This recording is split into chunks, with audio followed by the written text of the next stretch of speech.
How to use mobile data from phone on PC. Hi guys, welcome back to the new video. The steps are very easy and simple, so let's get started.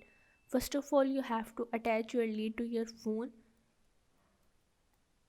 As you can see, if you open the notification bar, there is no option.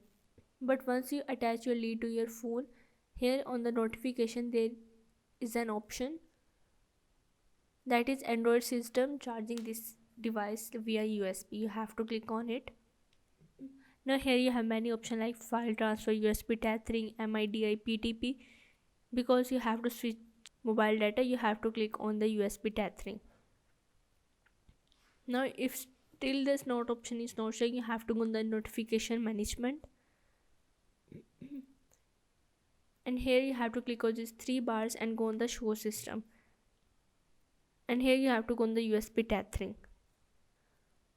So yeah, this is how you can use mobile data from phone on PC.